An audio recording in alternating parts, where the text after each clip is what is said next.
Pangeran Diponegoro.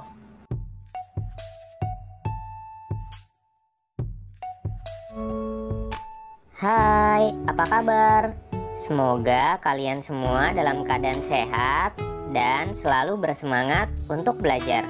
Kali ini kita akan menyimak kisah kepahlawanan Pangeran Diponegoro. Mari kita simak bersama-sama yuk.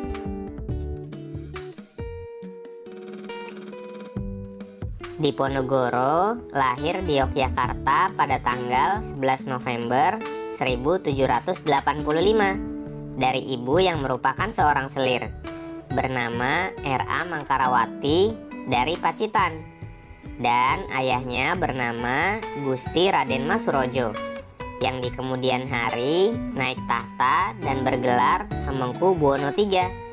Pangeran Diponegoro sewaktu dilahirkan bernama Bendoro Raden Mas Mustahar, kemudian diubah menjadi Bendoro Raden Mas Antawiryo. Nama Islamnya adalah Ngabdul Kamid. Setelah ayahnya naik tahta, Bendoro Raden Mas Antawiryo diwisuda sebagai pangeran dengan nama Bendoro Pangeran Haryo Diponegoro atau biasa dikenal dengan nama Pangeran Diponegoro.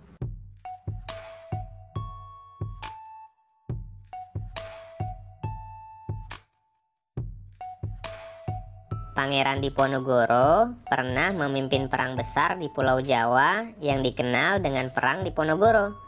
Perang Diponegoro terjadi pada tahun 1825 hingga 1830. Perang Diponegoro merupakan salah satu perang terbesar yang pernah dialami oleh Belanda selama masa pendudukannya di Nusantara.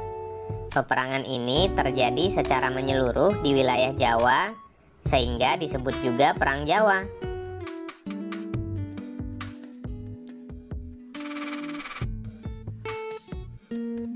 Belanda kala itu memasang patok di tanah milik Diponegoro di desa Tegalrejo untuk pembangunan jalan yang diusulkan oleh Patih Danurejo yang menjadi kaki tangan Belanda. Diponegoro yang secara terbuka menentang Belanda melakukan penolakan pembangunan jalan itu secara terang-terangan. Rakyat mendukung hal tersebut. Hal inilah yang menjadi awal mula terjadinya Perang Diponegoro.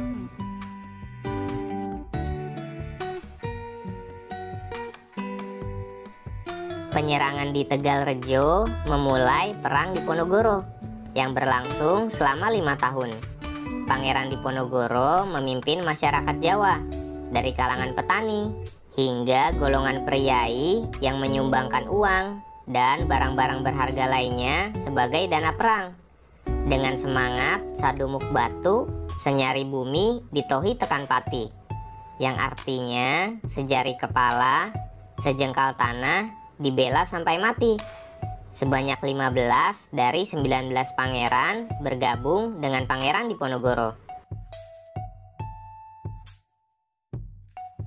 Menyingkir dari desa Tegalrejo, Pangeran Diponegoro pergi membuat barisan perlawanan terhadap Belanda yang bermarkas di Gua Selarong. Langkah tersebut sesuai dengan nasihat dari pamannya, yaitu Pangeran Mangkubumi. Berbagai cara Belanda lakukan untuk menangkap Pangeran Diponegoro dan pasukannya. Taktik sayembara pun dilakukan oleh Belanda. Barang siapa yang bisa menangkap atau membunuh Pangeran Diponegoro akan diberikan hadiah sangat besar, yaitu 20.000 gulden. Rakyat yang berada di pihak Diponegoro tidak goyah dengan tawaran tersebut. Tidak ada satupun yang memberitahu keberadaan Diponegoro kala itu. Dinilai tidak berhasil, pada 28 Maret 1830 Belanda mengambil cara licik, yaitu mengundang Diponegoro ke Magelang untuk berunding. Saat itu Belanda menjamin apabila tidak ada kesepakatan, maka Diponegoro bisa kembali ke tempatnya yang aman. Dengan pribadi yang jujur dan berhati bersih, Diponegoro setuju dengan tawaran baik Belanda. Sayang, undangan itu ternyata hanyalah akal busuk Belanda untuk menangkapnya.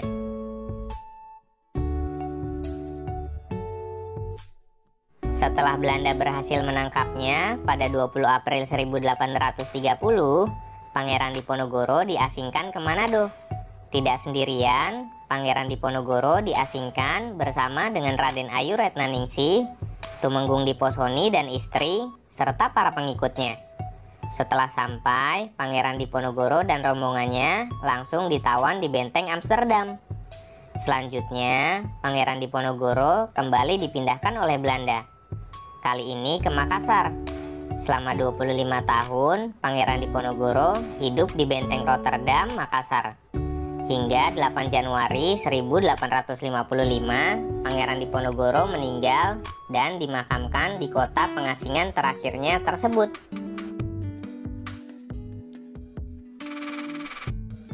Banyak sekali hal yang dapat kita pelajari dari kisah tersebut. Pangeran Diponegoro merupakan pribadi yang jujur dan sangat gigih dalam memperjuangkan kepentingan rakyat. Hal-hal positif tersebut dapat kita jadikan teladan dalam kehidupan sehari-hari. Demikian penjelasan tentang kisah perjuangan Pangeran Diponegoro.